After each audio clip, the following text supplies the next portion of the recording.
देखो, अपन ने भी मंगलाचरण किया, इसमें समय सारथी शास्त्र का जो आत्मख्याति टीका उसका एक 3 नंबर का कलश अंत में बोला, उसमें लिखा हुआ पर परिणति हेतु मम परिणति हेतु नहीं कहा।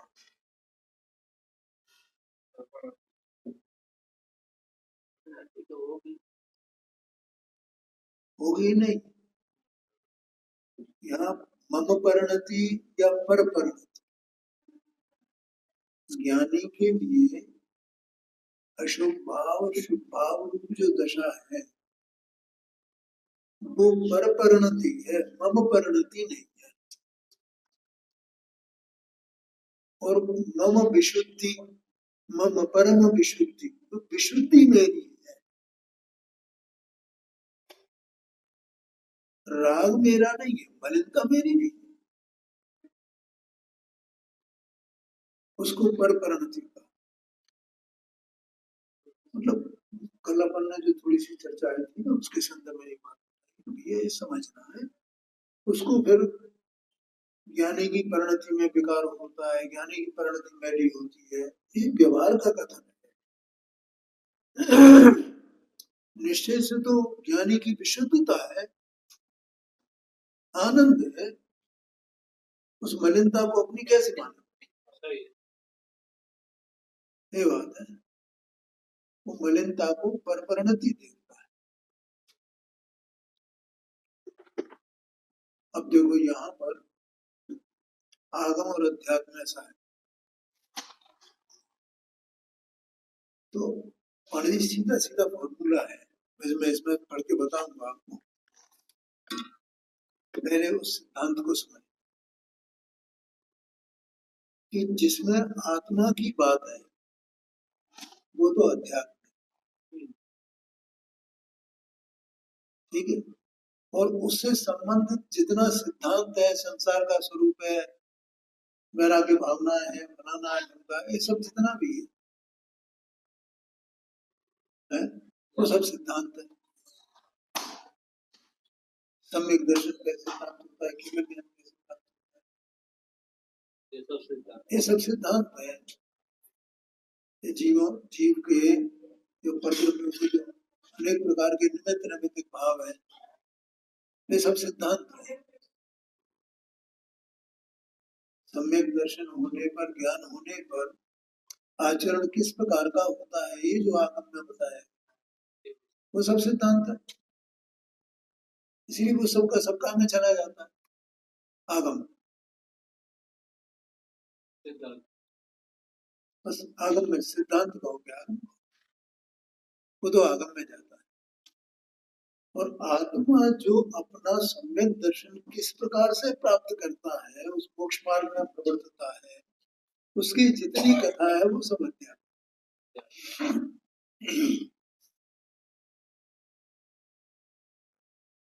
ठीक है, देखो जैसे एक तो थ्योरी होती है, तो थ्योरी में तो सिद्धांत बताए जाते हैं, अब वो प्रैक्टिकल जो होता है तो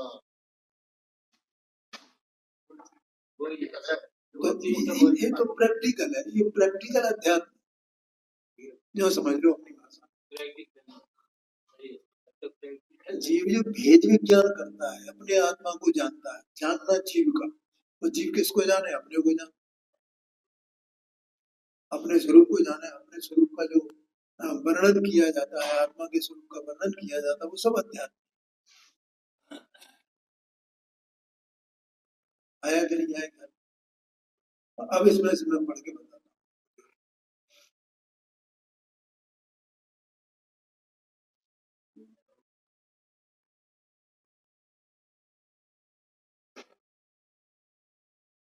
देखो ये बात चल रही है यहाँ पे, ऊपर से ले लेना बिल्कुल एकदम पहली।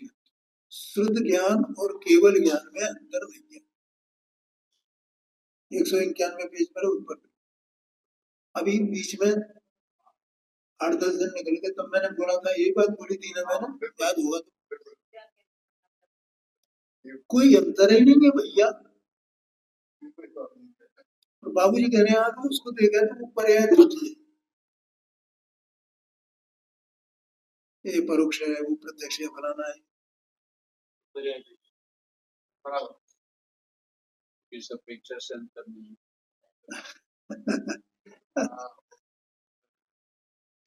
देखो केवल ज्ञान क्या है? जानना है ना, और आत्माश्रित भाव। तो केवल ज्ञान अपने को जानता है कि नहीं जानता है? जैसा आप है वैसा अपने को, अपने स्वभाव को वैसा जानता है ना, और पर से भिन्न जानता है ना। ऐसे श्रुति ज्ञान भी अपने को जानता है कि नहीं जानता है, और पर से भिन्न जानता है कि नहीं जानता है। तो उसमें और उसमें क्या अंतर है?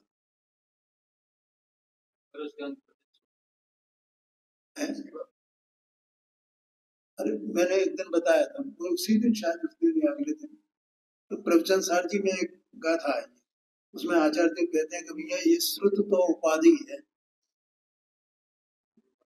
श्रुत क्या है? उपाधि है।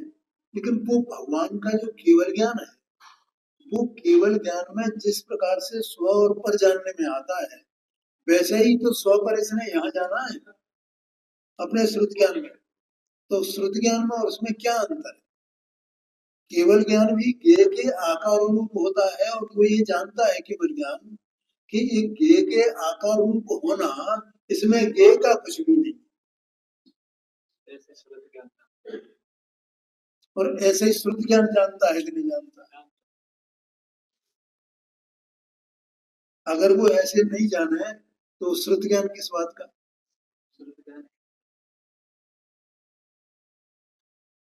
मैं अपने में परिपूर्ण हूँ, निरालंब हूँ, ऐसा केवल ज्ञान जानता है। मैं अकेला हूँ, तो ऐसा श्रुत ज्ञान ऐसा जानता है कि नहीं जानता है?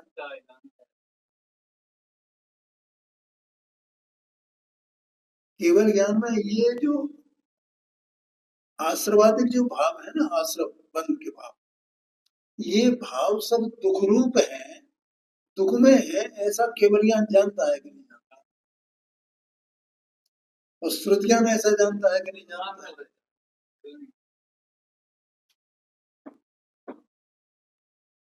केवल मैंने वो उसको ये नहीं देख रहे। देखो अपन अगर उसमें अंतर करेंगे तो अंतर करने में पर का निमित्त लगेगा,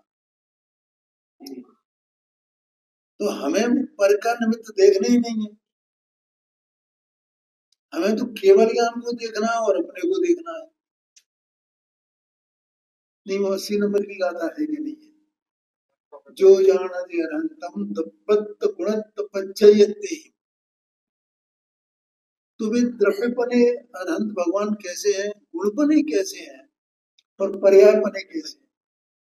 तो जो वस्तु होती है, द्रव्य होता है, सत्ता होती है, वो द्रव्य गुण पर्यायात्मक है ना पूरा का पूरा। तो वे द्रव्य गुण पर्यायात्मक है नहीं कि भगवान, और मैं भी बिल्कुल वैसा का वैसे ही द्रव्य गुण पर्यायात्मक हूँ क्या? नहीं, ऐसा वो अपने को द्रव्य गुण पर्यायात्मक जानते हैं अपने ज्ञान में, और ये श्रुत ज्ञान भी अपने आप को अपने में कैसा जानता है? उसमें ये परद्रव्य है, कर्म का उदय है, कर्म के उदय से मेरी परिणति पहली है, ये फलाना है ढमका है, ऐसा जानता है क्या? ये विकार होता है, फलाना है। वो हुए तो नहीं हुए तो मेरा उत्पाद में द्रव्य रूप गुण पर्यायात्मक रूप, वो तो वैसा ही है ना। क्या कहा? नहीं है पंडित साहब। मेरा गुण पर्यायात्मक रूप उत्पाद में द्रव्यात्मक रूप प्रकार एक रूप चर्चा तो वैसा है कि कोई अंतर है? तो वो केवल ज्ञान जानता है, सुश्रुति ज्ञान जानता है, इसमें क्या है? तो बोलो समानता हुई कि नहीं हुई?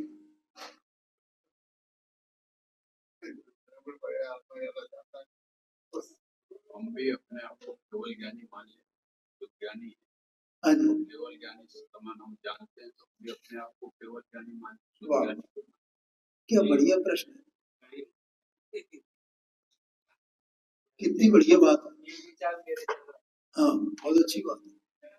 हम भी अपने को केवल ज्ञानी माने। भैया एक बात का मुझे जवाब दे देना, तुम्हारे श्रुति ज्ञान ने तुम्हें अपने को पूरा निरालंब उत्पाद में द्रव्यात्मक जाना है कि नहीं जाना, उतना ही पकड़ा है कि नहीं पकड़ा है जितना नहीं पकड़ा है। तो तुम अपने को केवल ज्ञानी मानो तो क्या होएगा, कहाँ जाओगे? तो भाई जी का प्रश्न नहीं है, सभी का प्रश्न, बहुत बढ़िया प्रश्न। कहाँ जाओगे पांडे जी? मैं केवल ज्ञानी हूँ। कौन मानता है अपने आप को केवल ज्ञानी? मोक्ष में प्रकाशित में क्या बात है?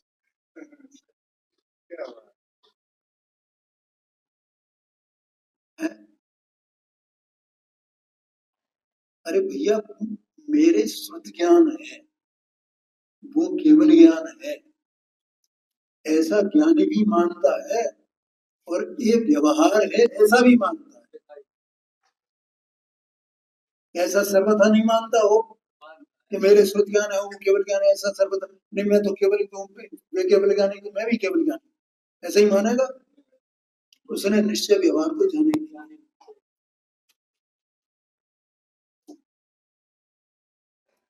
आया कि नहीं आया? ये व्यवहार है। श्रुत ज्ञान, ये 5 प्रकार के ज्ञान कहेगा ना, वे व्यवहार है कि नहीं है? तो उसको जानेगा कि नहीं जाने? और उसी व्यवहार को भगवान जानते हैं कि नहीं जानते? ये शंका पड़ी है, इसको भी मिटना चाहिए।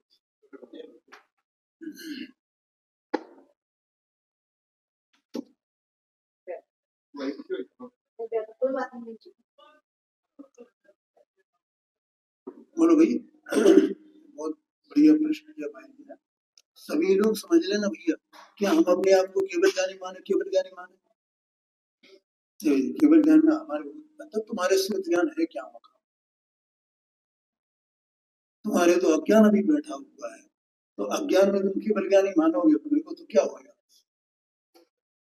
ये तो उसी की बात है जो श्रुत ज्ञानी हुआ है, जिसने अपने श्रुत ज्ञान में ऐसा जाना है, पूरा निरालंब अपने को जाना है, परद्रव्य से बिल्कुल एक कण का मात्र, राग की एक कण का मात्र अपने उत्पाद में द्रव्य स्वरूप में, गजब बातें हैं।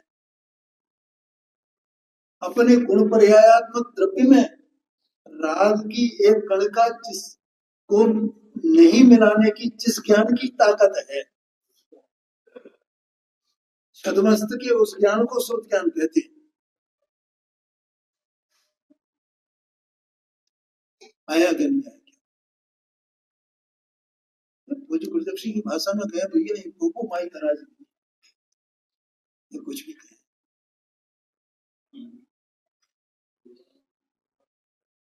ध्यान में आया? अरे तू अपने में परिपूर्ण अभी है भाई, वैसा का वैसा, जैसे केवल ज्ञानी। तुझे क्यों शंका होती है? उनके केवल ज्ञान है, मेरे सिद्ध ज्ञान है, मैं कमजोर, वे बड़े हैं, मैं छोटा हूँ। ये बड़े छोटे का है, जो वे हैं सिद्ध समान सदा पद मेरो, और तो क्या क्या कहा? सिद्ध समान सदा पद मेरो, जो सिद्ध है सो मैं हूँ, वैसा ही मैं हूँ। किसने कहा? तो सिद्ध भगवान की केवल ज्ञान है क्या नहीं है? कैसे भी कह लें अपन, ऐसा समझना। बिल्कुल निरालंब अकेला परिपूर्ण सहज सहज सहज त्रिकाल ऐसा मेरा सब। ये जानेगा उसका श्रुत ज्ञान है, कोई अन्य नहीं जाने है। अभी केवल ज्ञान नहीं है, बिल्कुल सच्ची बात है, जानने वाला। लेकिन वो श्रुत ज्ञान में और केवल ज्ञान में क्या अंतर? और ये यहाँ ही नहीं, तो भाई उन्होंने बाबूजी ने कह दिया हुई, उसमें बृहद्रव संग्रह की गाथा है, 5 नंबर की गाथा है शायद, उसकी टीका में लगा ब्रह्मदेव जी ने कि केवल ज्ञान में और श्रुत ज्ञान में कोई अंतर नहीं है, और फिर उसके व्यवहार को बताया मात्र प्रत्यक्ष और परोक्ष ज्ञान, ऐसा भी है, ऐसा समझ ख्याल में आया।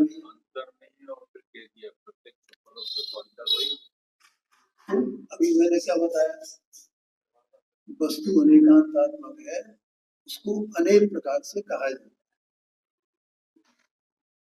हम एकांत नहीं कर सकते। अगर हम उसमें अंतर नहीं मानेंगे तो व्यवहार का लोप हो जाएगा, कभी हो जाएगा। हाँ जी, हाँ जी, हाँ जी, हाँ जी, तो व्यवहार का लोप होगा क्या नहीं होगा अगर उसके अंतर को नहीं मानेंगे? इसका हमने व्यवहार को नहीं माना, तो व्यवहार तो वैसे भी जान के छोड़ने योग्य होता है, लोप होता है। छोड़ने का मतलब क्या होता है? इसको जानो में तभी तो लोप होता है, तो हो जाएगा, तो छोड़ना ही है ना भैया। अगर वो लोप होता तो आचार्य देवी दो ने बताते ही क्यों व्यवहार नहीं निश्चय है। अब जो छोड़ने योग्य तो बताया ही क्यों, ऐसा प्रश्न ही आया उसमें, शायद मोक्ष में प्रकाशित जी नहीं है। अब जो व्यवहार मतलब है ही नहीं, वो झूठा ही है, उसको छोड़ो ना, उसको क्या करना, वो कहा ही क्यों गया? हाँ जी, ऐसा समझ। देखो देखो क्या कहते हैं, जैसा ये ज्ञायक बाबूजी ने कहा, और ये यहाँ बाबूजी ने कहा अपने मन से नहीं कहा, आगम के अनुसार है सारी बात है। जैसा ये ज्ञायक को जान रहा है, ठीक वैसे ही सिद्ध जान रहे हैं। बोलो, अभी मैंने यही तो बोला था ना, सिद्ध भगवान अपने ज्ञायक को, अपनी आत्मा को कैसा जान रहे हैं, इसका ज्ञान कैसे जान रहा है, तो इसके जानने में और उनके जानने में क्या अंतर रहा? अब वो कहोगे उनके केवल ज्ञान है, मेरे श्रुत ज्ञान है, तो मेरा श्रुत ज्ञान तो कमजोर है, वो ऐसा है। देखो का व्यवहार को नहीं मानता हो ऐसी बात नहीं है, तो व्यवहार को नहीं माने क्या नहीं, अरे व्यवहार को नहीं मानेगा तो टिकेगा है? लेकिन वो जो स्वभाव में उसकी एकत्व बुद्धि हुई है, उस स्वभाव से जैसा अपने को अपना ज्ञान अपने को देख रहा है, वैसे ही उनका ज्ञान भी उनको अपने को देख रहा है ना। यही तो मैंने बताया ना बीच में, अभी मैंने ये तो नहीं पढ़ा ना, अरे वे जैसे उत्पाद व द्रव्यात्मक है, वैसे ही उत्पाद व द्रव्यात्मक मैं अंदर में हूँ क्या नहीं हूँ, ऐसा हूँ ये एक बात, पर वैसा में जाना जानते हैं, वैसा मेरा ज्ञान जानता है। जिस ज्ञान ने ऐसा जाना है, अब वो एक ज्ञानी कहता है इस ज्ञान को आप कुछ भी नाम दो, हमें कुछ नहीं। केवल ज्ञान का मतलब क्या होता है? मैं जरा ये पूछता हूँ, क्या मात्र ज्ञान ही ज्ञान है? मात्र ज्ञान ही ज्ञान है, नियम सारथी में आया है 159 60 61 के शुद्ध उपयोग होता है, उसमें आया है कि केवल ज्ञान माने क्या कि देखो, जो छद्मस्त जीव है ना, उसके जो जानना होता है ना पदार्थों का, लौकिक पदार्थों का, ज्ञों का, वो इच्छा सहित होता है। हम जैसे शास्त्र को जान रहे हैं, इसको जान रहे हैं, इनको जान रहे हैं, इनको जान रहे हैं, तो इच्छा सहित होगा ना, बिना इच्छा के तो नहीं होगा। और भगवान के लोकालोक जानने में आ रहा है, तो इच्छा से जानने में आ रहा है कि बिना इच्छा के जानने में, इसका नाम केवल ज्ञान है। वहां ये का ठीक है। अब ऐसे ही भगवान जैसे अपने ज्ञान से अपने आत्मा को जान रहे हैं, तो जो ज्ञान अपनी आत्मा को ऐसे जानेगा तो वहां इच्छा है जानने की कि अकेला ज्ञान नहीं है, तो केवल ज्ञान जैसा हुआ करे, अकेला मात्र ज्ञान। जानने की इच्छा अलग चीज है, इच्छा तो विकार है। यहाँ तो जानना और जानने वाला दोनों एक में है ना, एक ही है ना। और एक बात, और एक व्यवहार भी नहीं हो अगर शुद्ध ज्ञान और केवल ज्ञान का, तो ये बाकी भी कैसे बनेगा? शुद्ध ज्ञान और केवल ज्ञान में कोई अंतर नहीं है। क्या कहा? एक व्यवहार जो है, माने ये व्यवहार अगर नहीं हो, श्रुत ज्ञान और केवल ज्ञान का ये व्यवहार नहीं हो, तो श्रुत ज्ञान और केवल ज्ञान इन दोनों में अंतर है, ये बाकी भी कैसे आए, ये बात भी कैसे बनेगी? इसका मतलब वे दो प्रकार के ज्ञान है, और जब दो हैं तो वे एक तो नहीं है ना। लेकिन फिर भी उनमें अंतर नहीं है, तो अंतर क्या नहीं है? ये बात कुछ कमी तो है, अंतर क्या है? ये बात है, अंतर क्या है? उसमें अंतर नहीं है, जानने में अंतर नहीं है। जो सिद्ध भगवान का जानना है वो जैसे अपने को जानता है, वैसे ही छद्मस्त का ज्ञान भी अपने को वैसा का वैसे ही जानता है ना। इसलिए ज्ञान में कोई अंतर नहीं है, जानने वाला जो ज्ञान है, जो जानने रूप परिणमित ज्ञान है, और केवल ज्ञान भी परिणाम ही है और शुद्ध ज्ञान भी परिणाम ही, ऐसा आशय। आगे कहते हैं, देखो कोई अंतर नहीं है। आगे कहते हैं, अगला पैरा है, हाँ क्वालिटी वही है। क्वालिटी, क्वालिटी की अपेक्षा से कहा गया, हाँ क्वांटिटी का फर्क नहीं करना। केवल ज्ञान तो इतना है, लोग को जानता है, और श्रुत ज्ञान तो एक समय में एक पदार्थ को, एक अंश को जानता है। क्वांटिटी का अंतर नहीं करना, वो भी वही पर्याय दृष्टि होगी अगर हम क्वांटिटी का अंतर करने लगे। कुछ फर्क नहीं करना, कुछ फर्क नहीं करना। अगर फर्क किया तो क्या होएगा? तो पर्याय दृष्टि हो जाएगी और तुम आत्मा को प्राप्त नहीं कर, ये बात है। वो तो अपनी आदत पड़ी हुई है ना। जिस समय ये प्रकरण चले ना, उस समय तो हमारी आंखें आसमान पर होनी चाहिए, उस समय पिछली बातें याद नहीं आनी चाहिए, उस समय आगम याद नहीं आना चाहिए है? केवल ज्ञान है तो केवल ज्ञान कैसा है? चार कर्मों का अभाव हो गया है, घातीय कर्मों का, उनके उनके अभाव होने से केवल ज्ञान होता है। द्रव्य कर्म, नो कर्म, भाव कर्म, इनका अभाव हो गया है, उनके अभाव से केवल ज्ञान होता है। पहले यथा क्या चारित्र होता है, बाद में केवल ज्ञान होता है। ये सब व्यवहार है, इसका कोई वो नहीं, लेकिन एक व्यवहार है ना, इसको छोड़ देना एक है।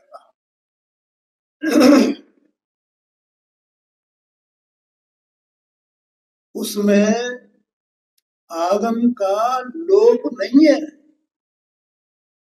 अभी अभी व्यवहार का कहना, व्यवहार का व्यवहार तो छोड़ नहीं हो गया, तो व्यवहार को छोड़ भैया, ऐसा व्यवहार का लोप नहीं हुआ, व्यवहार का लोप हो जाएगा इसका मतलब ये नहीं कि व्यवहार को है तो छोड़ दो। जाना हुआ प्रयोजनवान कहा गया कि नहीं कहा गया है? भाई साहब, व्यवहार को अगर नहीं जानेंगे तो अपन कहीं टिकने वाले नहीं, ये समझ लें।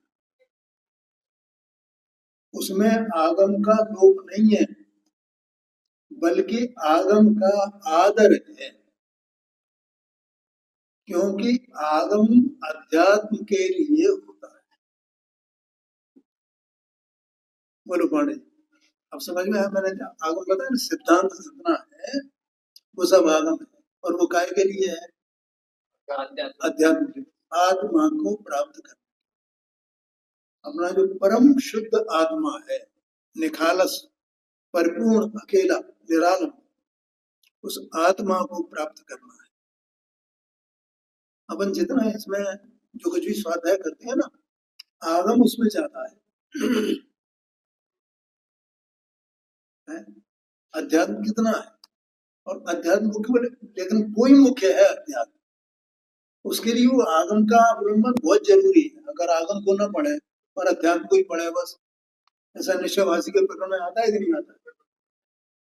कि मुझे अगर पढ़ना है तो क्या पढ़ना है, तो समय सार पढ़ूंगा, ऐसा और कुछ नहीं पढ़ूंगा। जा, समय सार अकेला पढ़ेगा और कुछ नहीं पढ़ेगा तो डूब जाएगा, ये समझ लेना।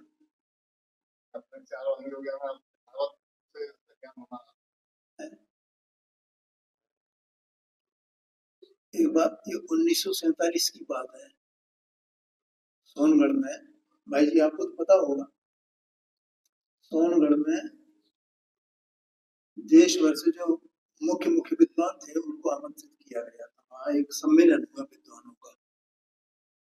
तो पंडित कैलाश चंद्र जी सिद्धांत शास्त्री बहुत अच्छे विद्वान थे, और मैंने ये पहले बताया है शायद, मैं उनका बहुत मुरीद हूँ। उनका मैंने कुछ साहित्य मैंने पढ़ा है। तो वहाँ इतने विद्वान एक साथ पहुंचे, मैंने कितने मुख्य मुख्य विद्वान जो बड़े बड़े उस समय नाम था जिनका, 32 विद्वान वहां पहुंचे। तो वहां पर पंडित कैलाश चंद्र जी को थोड़ा सा, मतलब पहली बार गए तो उन्हें पता नहीं था कुछ,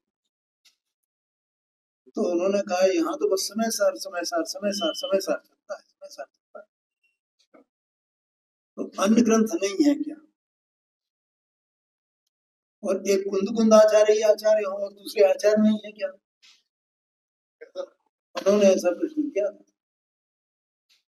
पर उन्हें पूज्य गुरुदेव श्री के जो उनका जो कद है ना, गुरुदेव श्री का, वो पता नहीं था ये कितना महान व्यक्ति।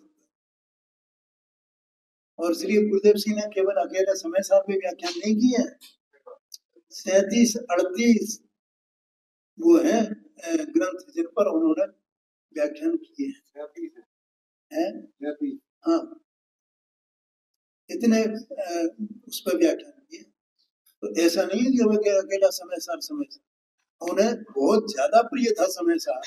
वो मूल अध्यात्म ग्रंथ है, वो सम्यक दर्शन का कारण है। सीधा कोई पढ़े और अपनी आत्मा का निर्णय करे तो, इसलिए समय सार की मुख्यता थी, और उन्होंने जीवन भर कभी छोड़ा नहीं समय सार। क्यों भाई, एक समझ गए? तो इस तरह यहाँ ये कहा, अध्यात्म के लिए है, आगम से जब हम द्रव्य गुण पर्याय वाले पदार्थ को जानते हैं, द्रव्य क्या है, गुण क्या है, पर्याय क्या है, कैसे जानेंगे? तो फिर उसी में से हम अध्यात्म निकालते हैं। मैं कौन हूँ, कौन नहीं हूँ, कैसा हूँ, कैसा नहीं हूँ, ये सब उसी में से तो निकालेंगे। अब संसार का स्वरूप अपन नहीं पढ़े, तो ये जो मैंने जो वैराग्य होता है वो कैसे हुई, कैसे हुई? ये संसार कितना भयावह है। इसलिए आगम अध्यात्म के लिए ही होता है, पहले आगम होता है फिर अध्यात्म होता है। देखो कितनी आगम की महिमा गाई। और जब आगम जान लिया तो फिर अध्यात्म में बीच बीच में क्यों उसको लाना?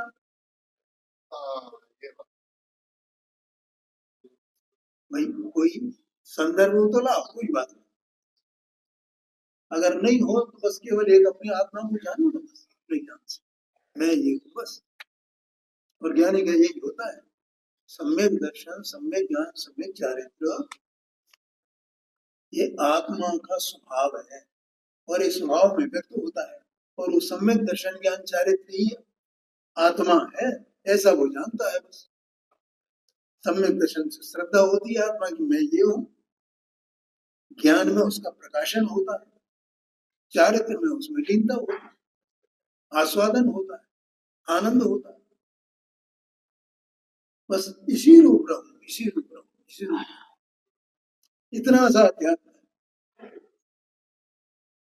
और इसके लिए हाँ जी, हाँ जी।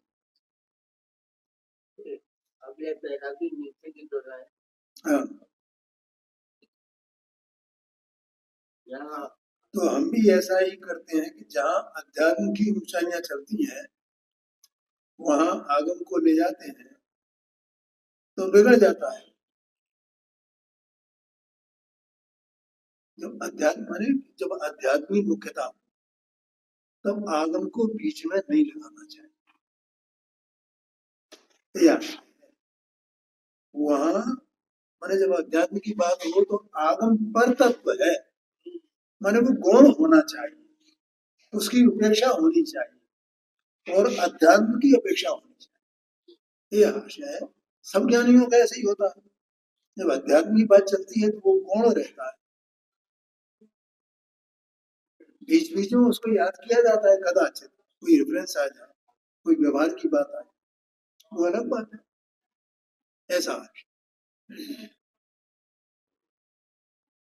हाँ जी।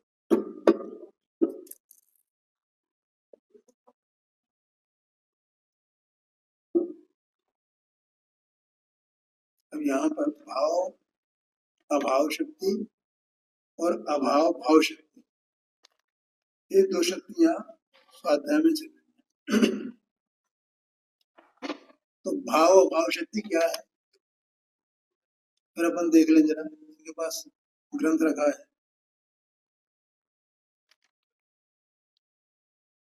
भवत पर्याय बेरूपा भाव अभाव शक्ति और अभवत पर्याय उदय रूपा अभाव भाव शक्ति। ठीक है भैया, क्या कहते हैं, देखो आत्मा चैतन्य वस्तु सत्स्वरूप निरालंब पदार्थ है। ठीक है, उसमें अनंत शक्तियां हैं, उसमें ये दो शक्ति हैं यहाँ पे। कौन सी? भाव अभाव शक्ति और अभाव भाव शक्ति। भाव अभाव शक्ति का क्या कार्य है, आत्मा में शक्तियां है ना, तो शक्तियां हैं तो शक्तियों का परिणमन भी होगा ना, शक्तियों से परिणमन भी होगा ना पर्याय में, तो पर्याय भी उत्पन्न होगी ना। तो भाव अभाव शक्ति ये क्या कार्य करती है कि जो भाव रूप है पर्याय, सूक्ष्म बातें हैं, वो पर्याय और द्रव्य कहीं अलग अलग नहीं है, ये बात भी कर बेटे भैया, उसमें बार बार समझ लेना। वही जहाँ द्रव्य है, जहाँ शक्तियां हैं, वही उनका परिणमन भी है, अभेद ही है वस्तु, द्रव्य गुण पर्याय सब अभेद ही है। तो जो पर्याय है, वर्तमान पर्याय है, उस पर्याय का अभाव होता है, क्योंकि अगर वो वर्तमान पर्याय विद्यमान पर्याय का अभाव नहीं होगा तो अगली पर्याय कैसे आएगी।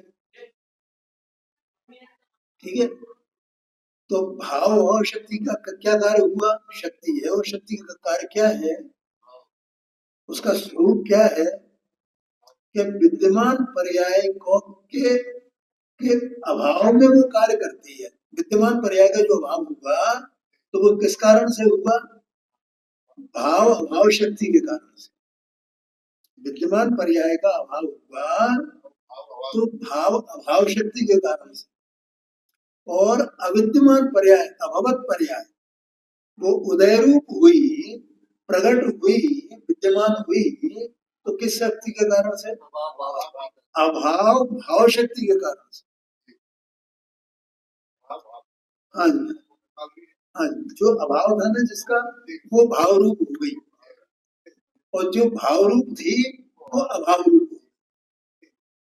ठीक है, तो जो भाव रूप थी वो अभाव रूप हुई किस कारण से? भाव अभाव शक्ति के कारण से। और जो अभाव रूप थी वो भाव रूप हो गई, वो किस शक्ति के कारण से? अभाव भाव शक्ति। ऐसा समझना। ठीक है, अब देखो ये जो चैतन्य वस्तु है ना, इसमें ये पर्यायों का परिणमन चलता है। विद्यमान पर्याय का अभाव और अविद्यमान पर्याय का सद्भाव, और ये निरंतर चल रहा है। एक समय भी रुकता नहीं है। क्यों नहीं रुकता है? क्योंकि वास्तव में द्रव्य की जो शक्तियां हैं वो कोई निठल्ली नहीं है। क्या बहुत काम कर लिया भैया, अब शांत होकर के जरा थोड़ा बैठ जा। हर क्षण वस्तु का स्वरूप ही ऐसा है। भाव भाव शक्ति अभाव भाव शक्ति दोनों की शक्ति काम कर। क्या ओम प्रकाश जी समझ में आया? देखो, अगर ये शक्तियां नहीं हो तो वर्तमान में जैसे जो विद्यमान मिथ्यात्व की पर्याय है, तो भाव भाव भाव शक्ति का क्या कार्य है? तो मिथ्यात्व की पर्याय है उसका अभाव हो, और सम्यक दर्शन की पर्याय प्रकट है। साधक अवस्था की जो पर्याय है उसका अभाव हो और सिद्ध अवस्था प्रकट। आया कि नहीं है? ये भाव अभाव शक्ति के कारण से। देखो, ये जैसा भाई जी ने उन्होंने बाबू जी ने बोला था ना कि ये बीच में आगम को नहीं लाना। अब कोई बीच में आगम बोला है, इस आप देखो, एक बात बताओ, कर्म का अभाव नहीं होगा तो सिद्ध अवस्था कैसे हो जाएगी? आठों कर्मों का अभाव होना चाहिए ना, तो आठ कर्म के अभाव से होता है ना। आठ कर्म का अभाव नहीं होगा तो फिर वो सिद्ध अवस्था कैसे होगी? वो पूरे आगम में ये बात कही गई है, आठ कर्म का अभाव होता है और तो सिद्ध अवस्था होती है, आठ गुण प्रकट होते हैं। आठ भगवान जो है सिद्ध भगवान, ये आठ गुण संपन्न है, आठ गुण भी बताए जाते हैं। तो सिद्ध अवस्था कैसे होगी? तो सिद्ध अवस्था कैसे होगी? ऐसा मानने वाला उसे वास्तव में गुरुदेव जी की भाषा में कहें तो कि वो उसे अपने आत्मा को जाना नहीं है, उसको आत्मा की शक्तियों का भरोसा नहीं है, उसे आत्मा के स्वरूप पर भरोसा नहीं, क्योंकि ये तो सब विवारने के कथन है ना। आया कि नहीं है? क्योंकि जब सिद्ध अवस्था होगी, साधक अवस्था का अभाव होगा, तो साधक अवस्था तो जीव की अपनी है ना। तो साधक अवस्था चल रही थी, उसका अभाव हुआ, तो किस कारण से हुआ? भाव भाव शक्ति के कारण से। और सिद्ध अवस्था की पर्याय आई तो किस कारण से आई? अभाव भाव शक्ति के कारण से। अगर आत्मा में ये शक्तियां नहीं होंगी तो ये पर्याय कैसे प्रकट होंगी? क्या वे आठ कर्म को कर्तव्य के कारण कार्य होता है, निमित्त के कारण कार्य होता है? इससे फर्जी जोड़ दिया। ये बात है, इसको खबर ही नहीं है। हाँ जी, वो एक अपने को वो गुरुदेव जी का जो है एक घटना याद आती है।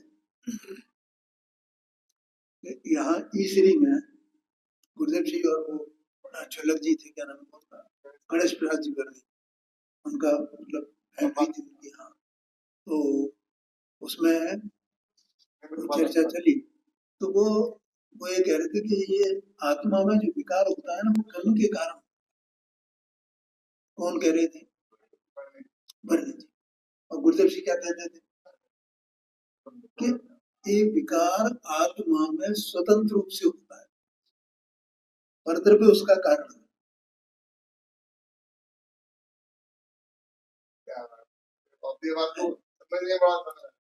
हाँ, परद्रव्य कैसे उसमें विकार करे?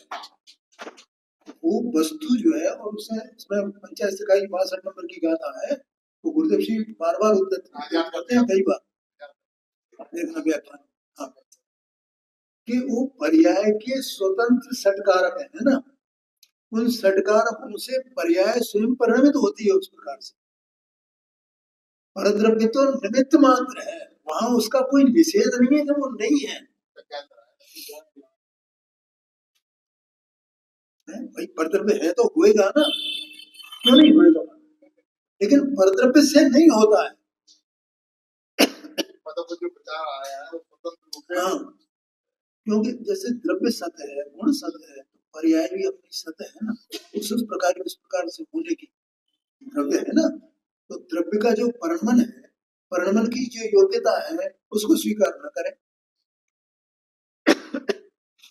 तो पर्याय अपनी योग्यता से वैसी परिणमी है ना। और इसके दृष्टांत भी बहुत है ना जगत माने उसमें आगम में। बोलो, बाहुबली स्वामी को 1 साल तक वो खड़े रहे और उनको केवल ज्ञान नहीं हुआ। तो बाहुबली स्वामी कोई द्रव्य थे कि नहीं, उनके अनंत गुण थे कि नहीं थे, उनके परिणमन थे कि नहीं थे।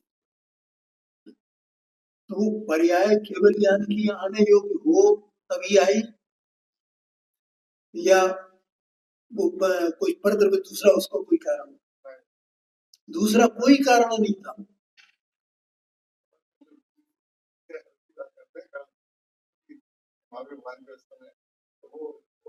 हाँ जी, हाँ भाई, वस्तु पूरी तरह स्वतंत्र है अपने, और वो पर्याय अपनी तत्समय की योग्यता से हो, परद्रव्य के कारण नहीं है।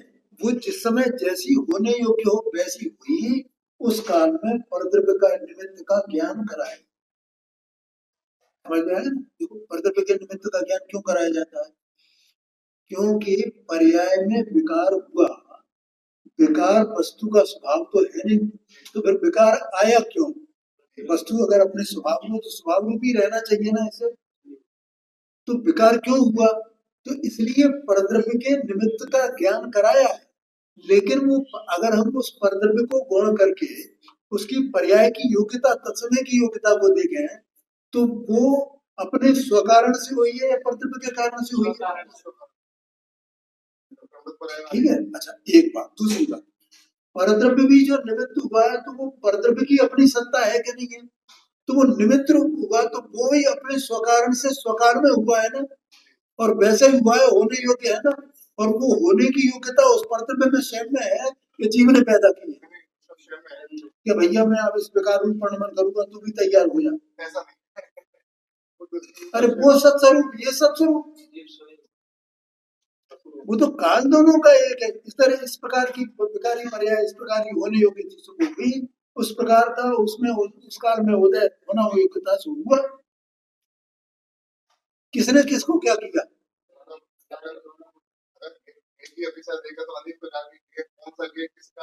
हाँ जी, बोलो, समझ में आया?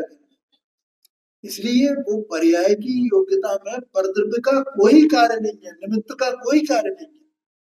लेकिन निमित्त होता है, निमित्त का वो नहीं किया जा सकता, हाँ उसका मैंने प्रतिकार नहीं किया जा सकता, निषेध नहीं किया जा सकता, तो निमित्त होता ही नहीं। बोलो पांडे जी, ख्याल में आएगा? क्योंकि भगवान ने अपनी दिव्य ध्वनि में ये बताया है कि निमित्त कारण होना वो वस्तुगत स्वभाव है, निमित्त का होना वस्तु का स्वभाव। जो अपन जितने, तो पांडे जी जितने पदार्थ हैं जगत में, तो सबके सब पदार्थ जितने हैं, संख्या अपेक्षा से, जाति अपेक्षा से, वे सबके सब हर समय अपनी अपनी पर्याय रूप परिणमन कर रहे हैं। और चाहे वे शुद्ध पर्याय रूप परिणमन कर रहे हैं, चाहे अशुद्ध पर्याय रूप, और उस काल में उनको उस प्रकार के यथायोग्य निमित्त भी सब है कि नहीं। कोई भी द्रव्य में कोई भी कार्य हो, पर्याय हो, और उस काल में उसका निमित्त नहीं हो, ऐसा हो सकता है क्या? चाहे वो निमित्त सद्भाव रूप हो, चाहे अभाव रूप हो, चाहे जैसा भी हो, वो है अवश्य, उसके बिना होता ही नहीं कार्य। इसलिए उसको वस्तु का स्वभाव कहा, और उससे होता नहीं है, उससे होता नहीं।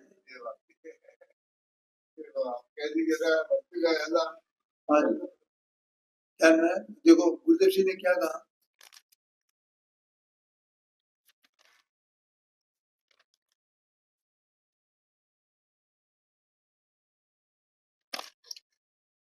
जो वस्तु के ऐसे परिणमन को ही नहीं मानते,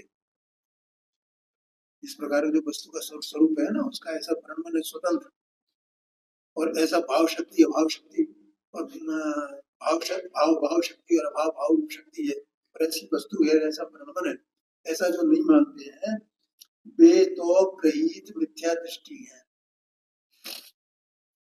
हाँ तो हाँ जी, ग्रहीत मिथ्या दृष्टि है, उन्हें तो मिथ्यात्व के अभाव रूप और सम्यक्त के भाव रूप परिणमन होता ही नहीं। मिथ्यात्व का भाव कैसे होगा और सम्यक्त का सम्यक्त उत्पन्न कैसे होगा? भाव और शक्ति को नहीं माना। भाव शक्ति को आत्मा की स्वयं की भाव शक्ति है, आत्मा की स्वयं की अभाव भाव शक्ति है, उससे ये सब होता है, ऐसा उसने नहीं माना ना। ऐसा नहीं माना तो इसका मतलब वो ग्रहित मिथ्या दृष्टि है ना, ऐसा कहते हैं।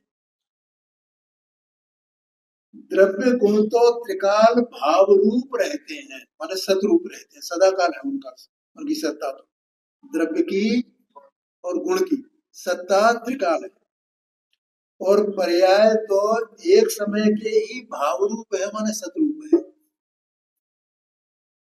दूसरे समय उसका अभाव होकर दूसरा नया भाव प्रकट होता है,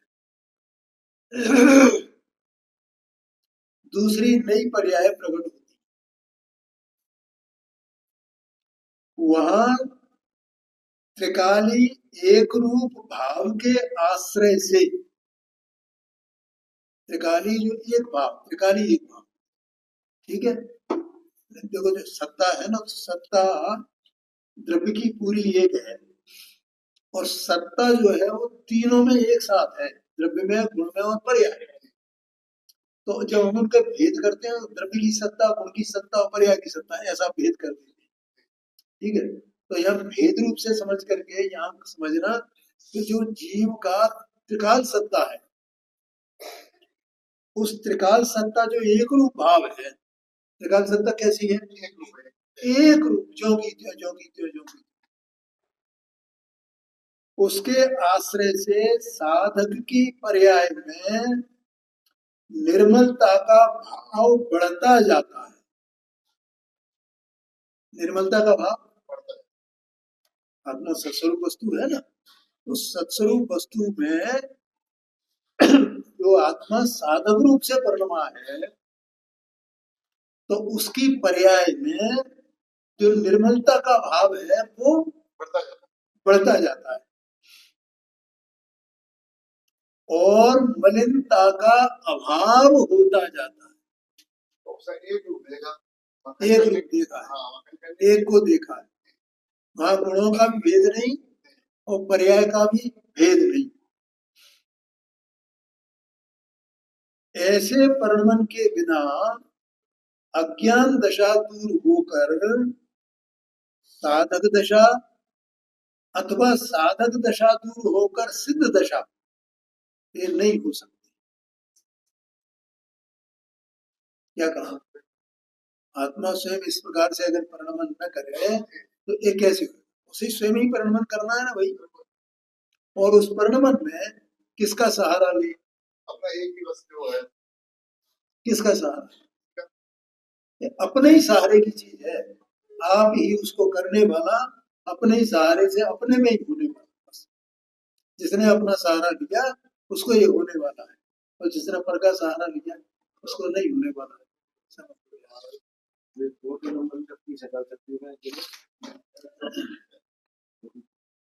छत्तीस 37 है।